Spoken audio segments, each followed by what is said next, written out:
At 9:31 p.m., the buzzer sounds, and the Chicago Blackhawks' November 6th game against the Detroit Red Wings ends with a 4-1 loss. Less than 22 hours later, the Chicago Bulls game against the Minnesota Timberwolves begins, so within seconds, the process of converting United Center's floor from a hockey rink to a basketball court begins.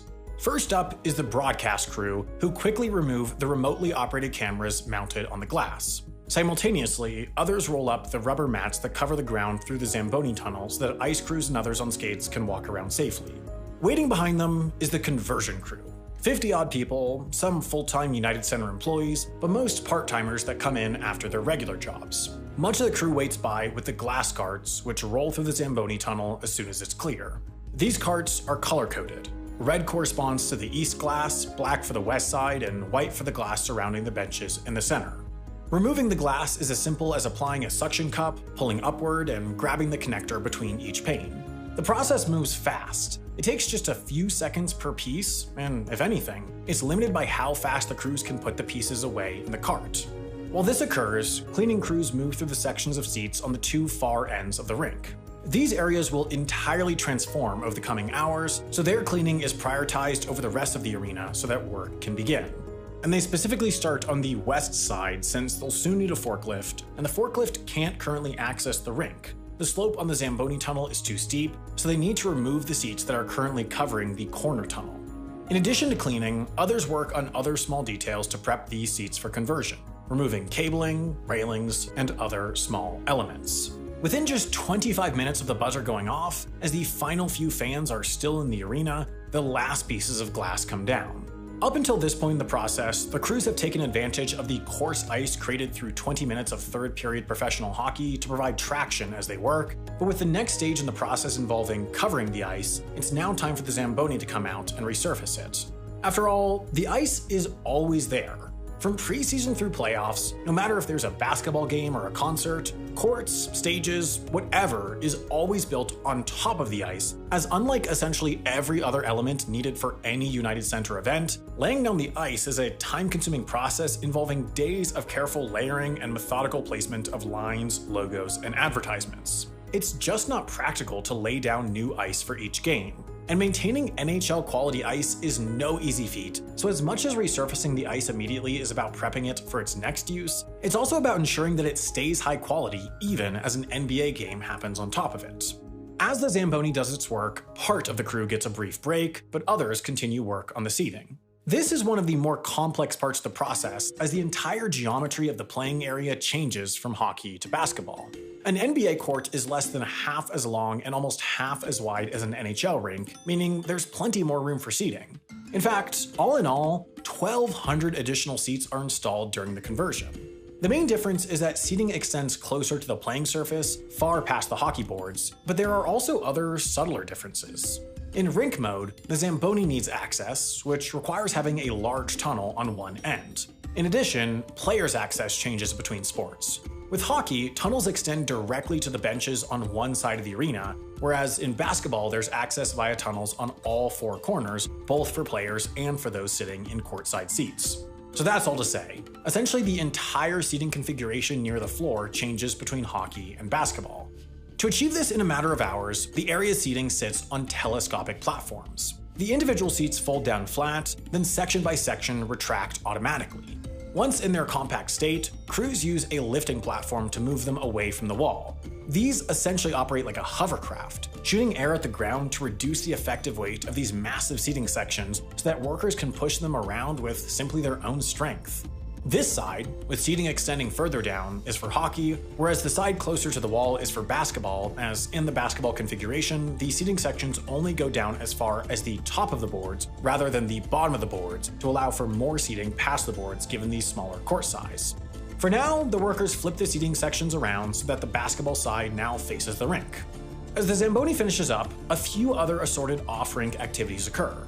A couple people work to remove the corner sections of boards, as these are where the access tunnels will eventually be. A few others mop the floor previously covered by the telescopic seating, while one person presses the button to automatically retract the netting used to catch stray pucks. Additionally, others go and stage the next round of materials. During hockey games, all the basketball components are stored in one large room underneath one of the long sides of the arena. The room is always organized the exact same way so that each cart is accessible when it's needed. The glass carts, used first, are closest to the door, whereas the pieces of the actual basketball court, needed last, are furthest. With the Zamboni now done, crews bring out risers, some small seating sections, and rubber flooring. One crew gets to work converting the benches where hockey players sit. They start with filling in the bench access tunnels with platforms, then affixing seating on top of them. Each tunnel takes up the space of 16 seats, so considering how close the seats are to the action, filling these in adds up to thousands of dollars of additional revenue. There's also space within what was the benches, so the crews also place risers and seats within them. As this goes on, others quickly work to cover the rink in 530 different pieces of insulated plywood flooring.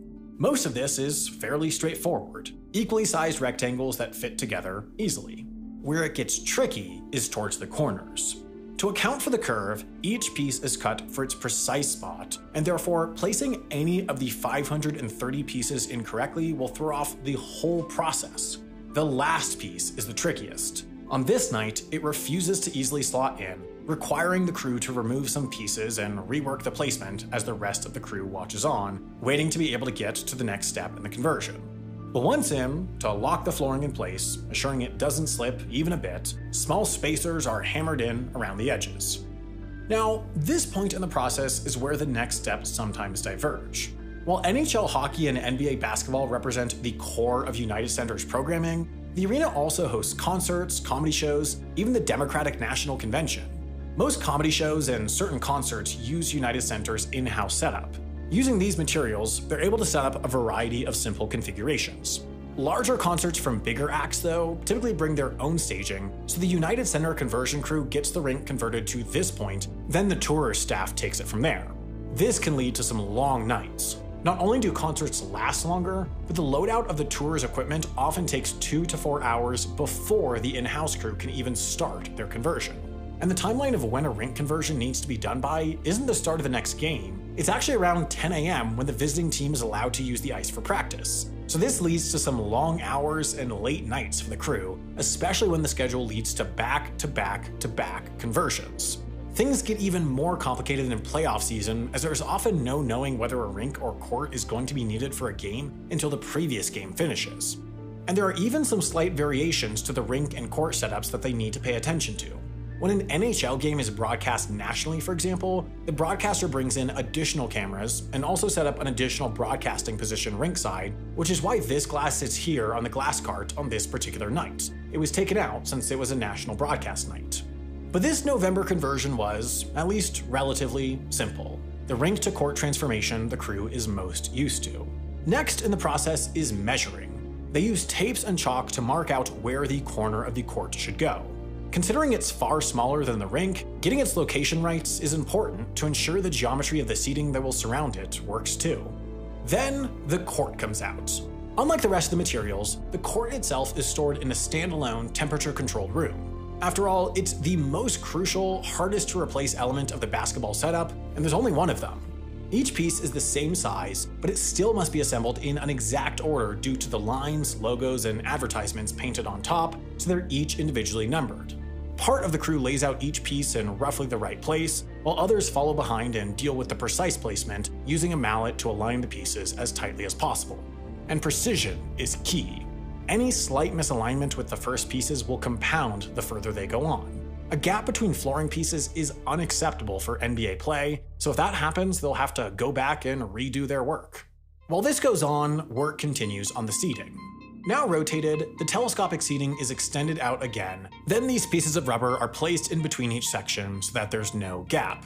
Unlike when in hockey mode, the front of these seating sections now only go as low as the top of the boards, rather than the bottom. The arena uses this additional height and the shorter length of the basketball court to fit in additional rows of seating. Small sections are rolled out by hand to fit in the corners, but the bulk of these rows is brought out by forklift and carefully placed in front of the boards. Once all in place, these seating units too will extend out automatically all the way down to court level. On the long sides of the court, risers are placed in front of the boards to provide a slightly elevated sightline for the backmost row of courtside seats. These coveted seats are placed one by hand, eventually fully surrounding the court. The team also brings in the tables where league officials, TV announcers, broadcast staff, and other personnel sit during games, as well as the digital advertising boards positioned in front of them. Setting up the hoops is one of the last steps. First, they flip the shot clock up into position, affix its support wires to the backboard, then extend the stanchion up to its full height. From there, it's all about calibration, assuring the hoop is level, the backboard is level, and that the both are exactly where they're supposed to be relative to the court below. There's also a quick check that the rim hinges down under pressure as it's supposed to during a slam dunk, but if not, there's always the backup hoop in the storage room that they can swap out at a moment's notice. At this point, only small finishing touches remain, dealing with the last few bits of wiring, putting the last few seats in place, and performing final inspections. With that, the conversion crew is done. The clock just hit midnight, meaning the entire process, from the first panes of glass coming off to the last seat getting positioned in place, took almost exactly 2 hours and 30 minutes. It's an incredible feat, and they'll do it all over again the next night. After the Bulls game, they're converting the arena into a stage setup for a comedy show, then 2 nights later the rink will return for the Blackhawks, followed by another overnight conversion to court for the Bulls. Across November alone, they'll convert the arena 21 times, working tirelessly to bring Chicago its entertainment, no matter which surface it requires. As you can possibly tell, we actually filmed this video in person at United Center. This was a really great opportunity that not only allowed us to get this footage, but also all the information that has allowed us to make, to my knowledge, the most detailed video on how arena conversions work on YouTube. Of course, flying to Chicago and filming this was expensive, so I think this video is also a testament to the benefits of injecting a little more budget than the YouTube business model can typically support. To be honest, we can't afford to fly out to film every video, but that's why we're part of Nebula, the creator-founded streaming service that from the very beginning was focused on developing a business model that would support higher budget projects from independent creators. The core of how that works is having a paywall, which I know at first might seem bad because, of course, you have to pay, but it does have its benefits. First, as a bonus, every Nebula creator uploads their normal videos there ad and sponsorship free, but really what it's all about is the Nebula Originals. The subscription fee helps us make all sorts of great exclusive shows and movies. For example, if you enjoyed this video, you'd probably enjoy our series The Logistics of X, which dives into the nitty-gritty of how things like ski resorts or search and rescue or commercial fishing works. You might also enjoy Modern Conflicts, where real-life lore dives into the nitty-gritty details of recent history's most consequential conflicts. Or there's a great new feature-length documentary by Tom Nicholas called Boomers, which is basically about why power and wealth has disproportionately flowed to, well, boomers, and the consequences of this phenomenon. I could go on and on about different originals I love, but the thing to know is that they're great, higher budget than what you typically get on YouTube, and the best are yet to come. Thanks to the success of the platform and all the recent new subscribers, Nebula's already working on the biggest schedule of originals releases yet in the coming year, including a couple projects that we at Wendover are working on that I'm super excited to release. What really seals the deal for Nebula, in my opinion, is the fact that it's not only a home to all sorts of great, innovative, independent entertainment, but that it's an ecosystem that is simply just better for the creators. We get stable, predictable monthly income through it that's not subject to the variability of algorithms and ad rates.